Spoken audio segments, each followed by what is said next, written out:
నమస్కారం. ఈరోజు మనతో పాటు ప్రముఖ ఆధ్యాత్మికవేత్త, ఆస్ట్రాలజర్, లైఫ్ కోచ్, సైకాలజిస్ట్ అయినటువంటి రఘుప్రియ గారు, హరి రఘుప్రియ గారు మనతో పాటు ఉన్నారు. ఈరోజు వారితో మాట్లాడి మనం కొన్ని విషయాలు మనం తెలుసుకుందాం. మేడం గారు నమస్కారం అండి. నమస్తే అండి. ఈరోజు మనం దానాలు చేస్తూ ఉంటాం. అయితే శనీశ్వరుడి యొక్క దీనికి దోషం పోవడానికి నువ్వుల దానం కిలోంపావు చేయండి, ఇలా కుజుడికని గ్రహాల కోసం చేస్తుంటాం. అలాగే భూదానం, గోదానం, స్వర్ణదానం, ఇలా రకరకాల దానాలు. ఏ దానమైనా సరే బ్రాహ్మలకే చేయమని చెప్తూ ఉంటాం పండితులంతా కూడా. ఎవరైనా పేద బ్రాహ్మణుడు ఉంటే వాళ్ళకి ఇచ్చి దానం చేయండి అని. నాస్తికుల యొక్క డౌట్ ఏంటంటే, కొంతమంది మనసుల్లో పైకి లేకపోయినా ఇది బ్రాహ్మలకే ఇవ్వాలా, పేద బ్రాహ్మలకే, పేద బ్రాహ్మణేతరులు ఉంటారు కదా, పేదవాళ్ళు, ఇతర కులాల్లో ఉన్నటువంటి వాళ్ళు, వాళ్ళకి ఇవ్వచ్చా ఇవ్వకూడదా అన్నది, దాని గురించి మీ అభిప్రాయం చెప్పండి మేడం. తప్పకుండా. ఓం శ్రీ మాత్రే నమః. కార్తీక దామోదరాయ నమః. అయితే ఇప్పుడు మనం కార్తీక మాసంలో ఉన్నాం కాబట్టి దానాలకి విశేషమైన ఫలితం ఉంది. అది ఏ దానమైనా కానీ ఘోరంత దానము కొండంత ఫలితాన్ని మనకి ఇస్తుంది. అయితే మీరన్నట్టు బ్రాహ్మలకే దానం ఇవ్వాలా అనంటే ఖచ్చితంగా చెప్పేది ఇక్కడ రెండు రకాల ఉంటాయి. దానాలు ఇచ్చే ప్రక్రియలో ఒకటి బ్రాహ్మణులకి, రెండవది పేదవాడికి. ఈ ఇద్దరికి మాత్రమే మనం పురాణాలు కానీ శాస్త్రం కానీ మన సనాతన ధర్మం కానీ చెప్పింది. ముందుగా ఎందుకు బ్రాహ్మడికే ఇవ్వాలి అంటే, బ్రాహ్మణుడు అగ్ని సమానుడు.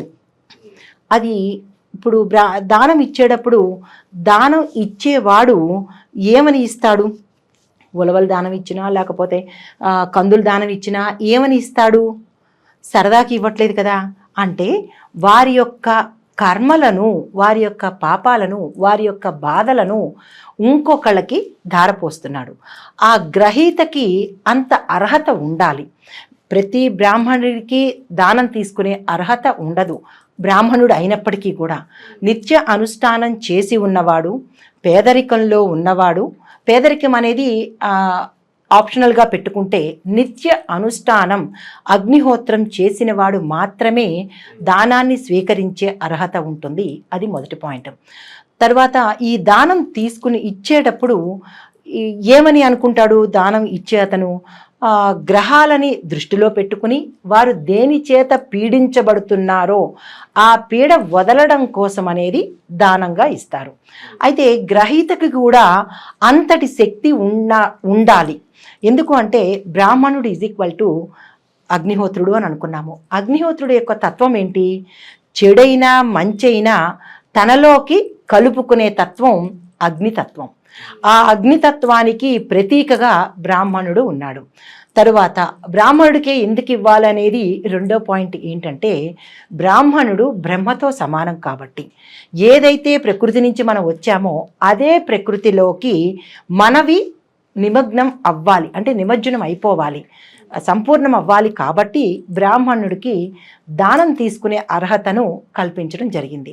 ఇక మూడో పాయింట్కి వచ్చినట్టయితే, పేద బ్రాహ్మణునే ఎందుకు ఎంచుకోవాలి అంటే, బాగా కార్లలో తిరిగేవాళ్ళు, జాగ్వర్లోను బెంజ్లోను తిరిగేవాళ్ళు దానం పట్టరు, వాళ్ళకి అనుష్ఠానం ఉండదు. రెండో పాయింట్, వాళ్ళకి అంతటి శక్తి ఉండదు, ఆ బ్రాహ్మణులకి అర్హత కూడా ఉండదు. అందుకని బ్రాహ్మణుల్లో రెండు రకాలు ఉంటారు కాబట్టి నిత్యానుష్ఠానం ఎవరైతే చేసుకుంటారో వారికి మాత్రమే మనం దానంగా ఇవ్వాలి. మీరు ఒక సందేహం రావచ్చు, ఈ ఎవరైతే ఇస్తున్నారో వారికి అవతల బ్రాహ్మడు అనుష్ఠానం చేస్తున్నాడా లేదా, ఆ బ్రాహ్మడికి ఇస్తే మనకి ఫలితం వస్తుందా లేదా అనేది మనం ఎలా గ్రహించుకుంటాము, మనకి తెలియదు కదా అని కూడా ఒక సందేహం రావచ్చు. నిజమే, మనం ఎంతసేపు ఏం చేస్తాము, మన సమస్య తీరిపోయిందా అనేదే చూస్తాం తప్ప ఆ బ్రాహ్మణుని వెతికి పట్టుకోవడం అనేది ఈ రోజుల్లో కష్టమైన పని. ప్రతి ఒక్కడు 4 విభూది రేఖలు పెట్టేసుకోవడము, భుజాలకి విభూది రేఖలు పెట్టేసుకోవడము, పంచి కట్టేయడము, ఒక కండువా వేసేయడం, మధ్యలో బొట్టు పెట్టేసుకోవడంతోనే బ్రాహ్మణుడు అవతారం ఎత్తేసినంత మాత్రాన బ్రాహ్మణుడు కాడు. అలాంటిది వీళ్ళు చాలా చాలా చూసుకొని బాగా తెలిసిన వాళ్ళని ఎంక్వైరీ చేసుకునో లేకపోతే వారికి తెలిసిన వాళ్ళ ద్వారా తెలుసుకుని మన యొక్క పరిహారం కోసం ఈ దానం ఇస్తున్నాం కాబట్టి అలాంటి వాళ్ళని ఎంచుకుని దానంగా ఇవ్వడం అనేది ఒక ప్రక్రియ. అయితే ఈ దానంగా తీసుకున్న వాడికి ఎటువంటి ఫలితాలు వస్తాయి అంటే వీడి కర్మను ఇతను అనుభవిస్తాడు. దానంగా తీసుకున్నామంటే అర్థం ఏంటి? అతని పాపాన్ని మన ఒళ్ళో వేసుకున్నట్టు, అంటే ఆ బ్రాహ్మడి ఒళ్ళో వేసుకున్నట్టు. దాన్ని అతను కూడా అనుష్ఠానంతో ప్రక్రియతో చేసుకుని తను కడుక్కోవాలే తప్ప, అంటే దాన్ని వదిలించుకోవాలి. కానీ ఏదో ఇచ్చారు కదా అని చెప్పేసి తీసేసుకుంటే కనుక ఆ పాపభారాన్ని ఈ బ్రాహ్మడు మొయ్యవలసి వస్తుంది. సంకుచిత భావంతో అనుకోండి, లేదా అంటే కక్కుర్తితో అనుకోండి, ఇవాళ రేపు తీసేసుకుంటున్నారే తప్ప అనుష్ఠానం చెయ్యటం లేదు. దానివల్ల ఎక్కువగా పీడించబడుతున్నారు ఇప్పటి బ్రాహ్మణీకులు. కాబట్టి అనుష్ఠానం చేసి అది తీసుకోవాల్సిన ఒకటి ప్రక్రియ. ఇందులో మగ బ్రాహ్మణకే ఇవ్వాలా, లేడీ బ్రాహ్మణ్స్ కూడా తీసుకోవచ్చా? బ్రాహ్మణుడు అన్నామే కానీ బ్రాహ్మణురాలు అనలేదుగా. ఆ బ్రాహ్మణుడికే ఆ అర్హత ఉంటుంది. ఎవరైతే గాయత్రి చేస్తారో వాణ్ణి మాత్రమే మన బ్రాహ్మడు అంటాము. అంటే పుట్టుకతో బ్రాహ్మణత్వం వేరు. తరువాత అందుకే బ్రాహ్మణ్ణి మనం ద్విజుడు అంటాము. ద్విజ అంటే 2 సార్లు పుట్టినవాడు.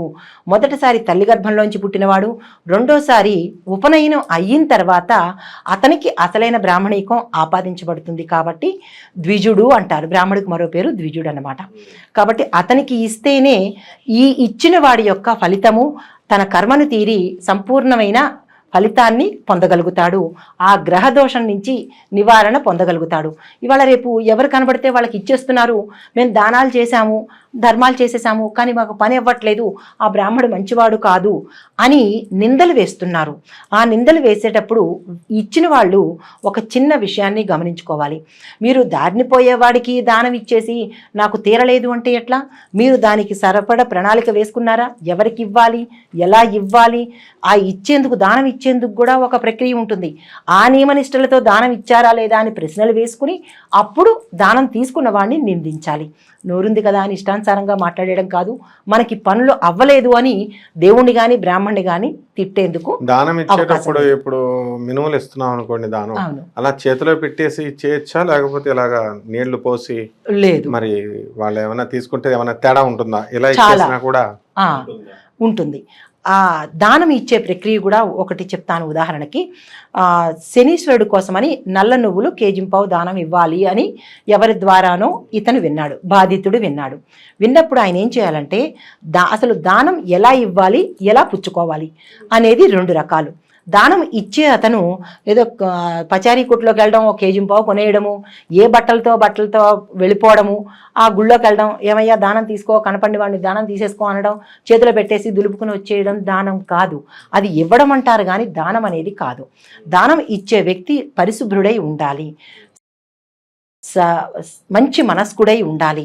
అతను ఏ బాధతో అయితే దానం ఇవ్వదలుచుకున్నాడో ముందుగా ఇంట్లో ఆ గ్రహానికి జపం చేసుకుని లేదా ఆ గ్రహాన్ని తలుచుకుని, ఇప్పుడు ఉదాహరణకు చెప్పాలంటే శనేశ్వరుడికి దానం ఇద్దాము అని అనుకున్నాడు బాధితుడు. అప్పుడు అతను ఏం చేయాలి? శనేశ్వరుడికి పూజ చేసుకుని, అయ్యా నా బాధ నివారించడం కోసం నీతో సమానమైన ఈ వ్యక్తికి నేను ఇస్తున్నాను అని ఇచ్చేయాలి. ఆ తీసుకునేవాడు ఏం చేయాలి? దానికి శనేశ్వరుడికి సంబంధించినవి శ్లోకాలు చదవాలి. ఆ పాపం ఇతనికి అంటకుండా మంత్రాలు చదువుకోవాలి. ఇస్తున్నాం పుచ్చుకుంటున్నాం, ఇస్తున్నాం వాయనం పుచ్చుకుంటున్నాం వాయనం కాదు ఇది. కాబట్టి ఈ ప్రక్రియలు చేసుకుంటూ ఈ నియమ నిబంధనలు పాటించుకుంటూ దానం ఇస్తే కనుక ఇచ్చిన వాళ్ళకి దోషం ఉండదు, పుచ్చుకున్న వాళ్ళకి దోషం ఉండదు.